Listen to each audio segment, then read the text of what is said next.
So Anthony Barr wants no part of Josh Allen. Was out, and I was just shocked that the linebackers played so well in his absence. Just look at the eyes.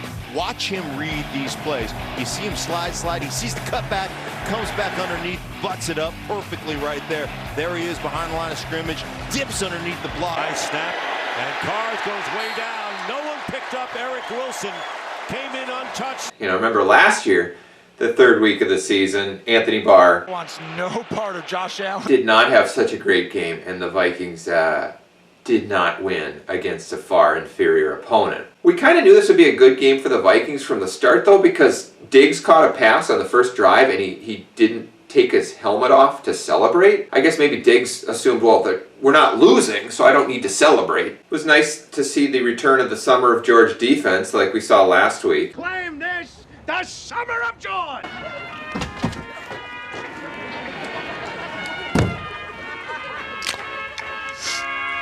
It was really just Xavier Rhodes this week doing the Summer of George defense, but it was good to see him giving those like 10-yard cushions on every third and short to just hand the first down to the opposing receiver. He'd given these cushions for so long that one of the receivers actually almost fumbled. Didn't quite fumble, but he was starting to lose. You see, they were starting to lose the control of their bodily functions.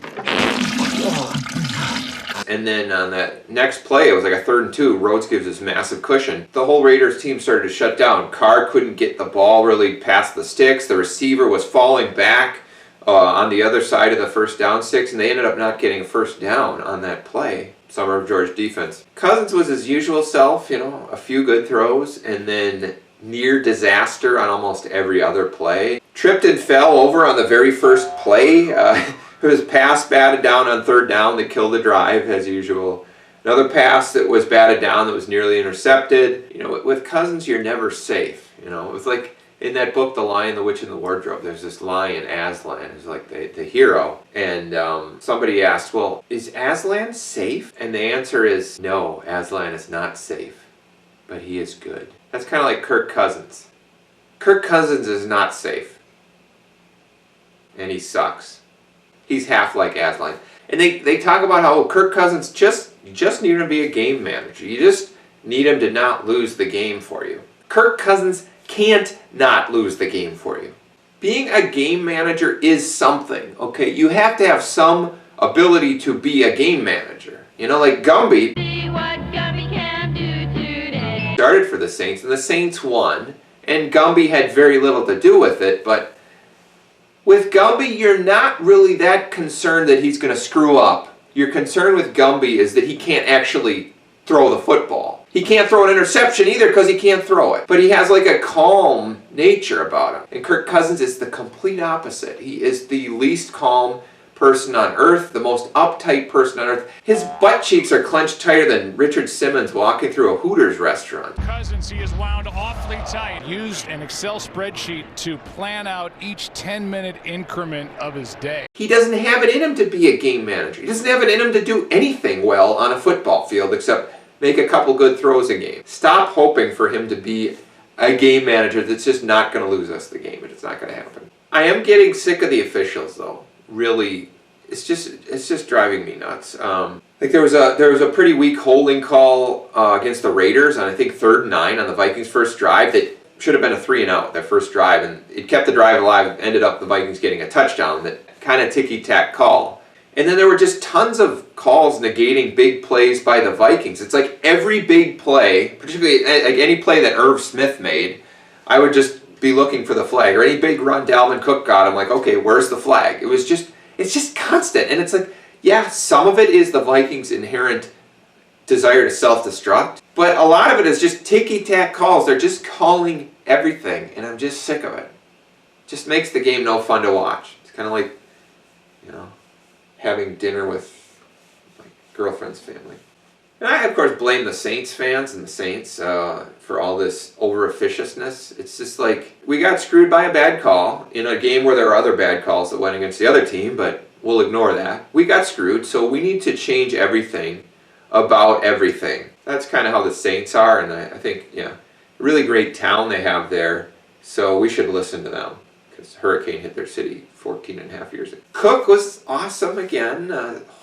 let's hope he stays healthy. Actually, they should probably put him in like suspended animation for 2 years until Cousins is gone, and then bring him out, because we don't want to waste Dalvin Cook's good years with Kirk Cousins at quarterback, or with Rick Spielman at general manager, or with Mike Zimmer as coach. Probably the only running back I would take over him at this point would be Alvin Kamara of the Saints. Cook had maybe the run of the year, forget when it was, but he just broke like 10 tackles, and then the offensive line came up behind him and just pushed him past the first down marker. It was awesome. It was great to see. It was like, oh, this is how a team should work.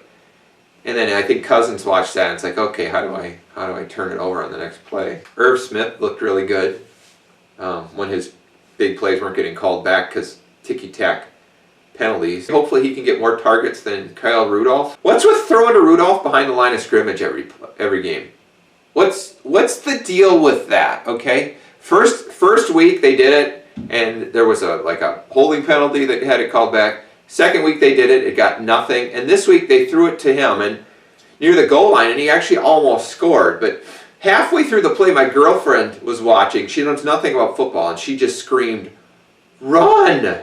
at the top of her lungs because he's so slow. Stephen Hawking, if he was still alive, he would have scored on that play without his wheelchair. Okay, that's how slow Rudolph is. So I don't think we need to keep doing this every week. Let's maybe throw it to Irv Smith, or have Cousins throw it at a defensive lineman, have it bounce off, have Cousins catch it, then Cousins can run with it, and then fumble, and then maybe Cook can recover the fumble in the end zone.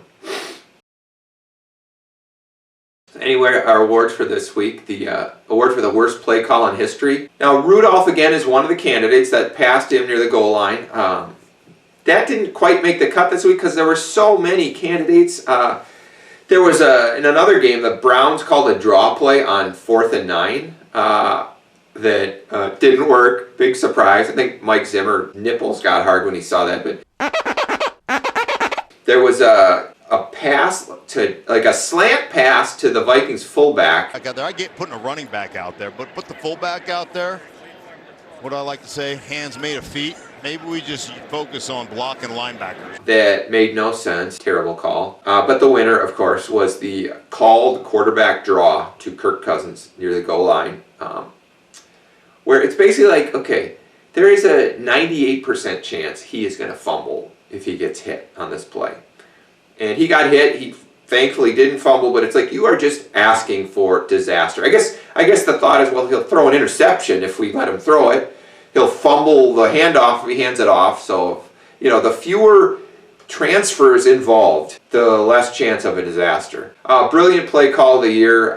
This was that Vikings backup quarterback Mannion do the kneel down, because obviously if you have Cousins take a knee at the end, he's going to fumble and they'll probably return it for a touchdown. Then we got ourselves a game. The Josh Allen impression of the week. Anthony Barr wants no part of Josh Allen. It goes to the Vikings backup running back. What's his name?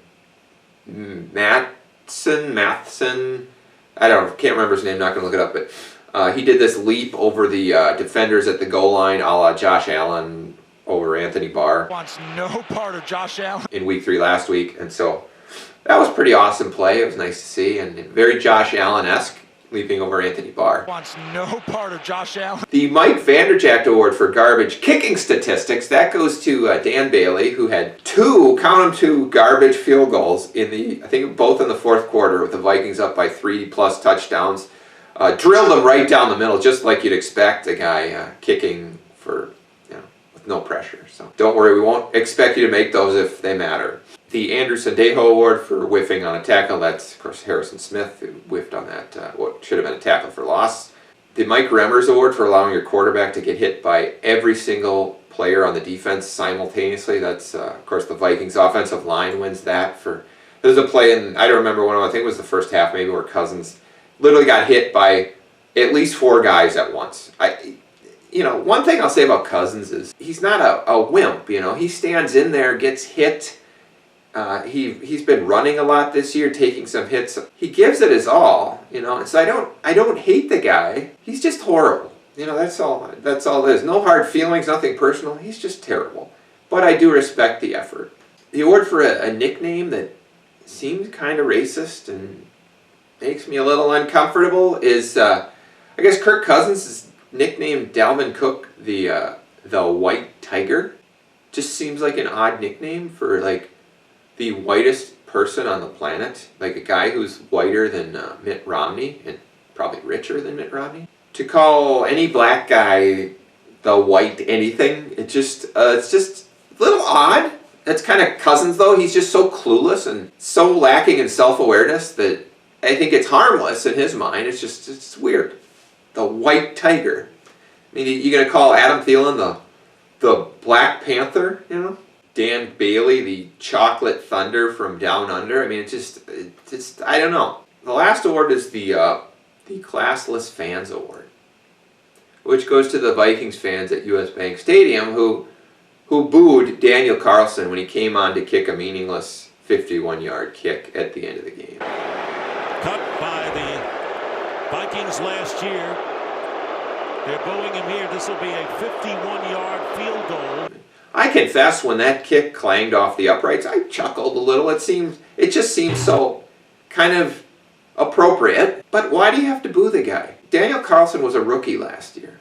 He was a 5th-round pick. He shouldn't have been a 5th-round pick, but that's Rick Spielman's fault, okay? He missed those kicks horribly in that Packers game week 2 last year. What do you do about it? Well, my response is, well, I don't hate the guy for it. He just choked. He can't handle the pressure, so you can't ever trust him again to make a big kick, so he's got to go. Sort of how Blair Walsh needed to go when he missed that 12-yard kick by 50 yards in that playoff game against Seattle, and he cried in front of a bunch of 8-year-olds, so that made it okay. You got to get rid of guys like that. You can't ever trust them, so you get rid of them. And then you move on. The pain of the loss still hurts. I wish he'd made the kicks, but I don't hate the guy. Why do you gotta boo the guy? Why don't you boo the guy who every 3rd and short gives like a 10-yard cushion to the opposing team and just gives up these 3rd down conversions constantly throughout the game? The guy who fakes an injury every time he gets burned.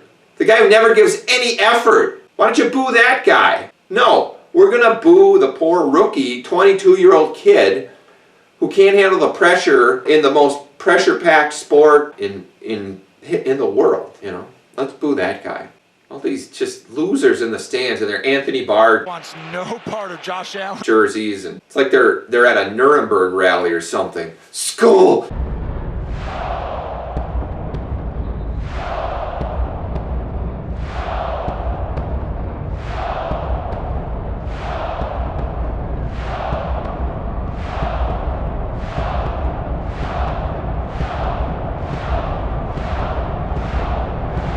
Skull! Boo! Daniel Carlson! Get over it, Why don't you be like me and be very mature and never get too upset about anything? Anyway, did the Vikings win? Now, these are the things that have been hurting us all along, the little things. We're working at them to stop them. We moved the ball good today. We went down there and we didn't get the ball in the end zone. Did you win this game? I think we did, yeah. Kind of doesn't feel like it. Never feels like it. I mean, you beat the Raiders. Means nothing, okay? Will you beat the Bears next week? No. 0 chance. 0 chance. 0 chance the Vikings beat the Bears next week, okay? I know a lot of people, they look good against the Raiders. They got a shot. They will not score against the Bears defense at Soldier Field, period. They couldn't score against the Bears defense at US Bank last year. They're not going to score. They're not going to be able to score. They're not going to score. And the Vikings pass defense is going to look horrible. Mitch Trubisky. Cousins is not Mitch Trubisky. Is going to make us look bad. And all people think, Mitch Trubisky's no good. He'll be fine. It's okay, though. It's okay. You don't have to hate him for it.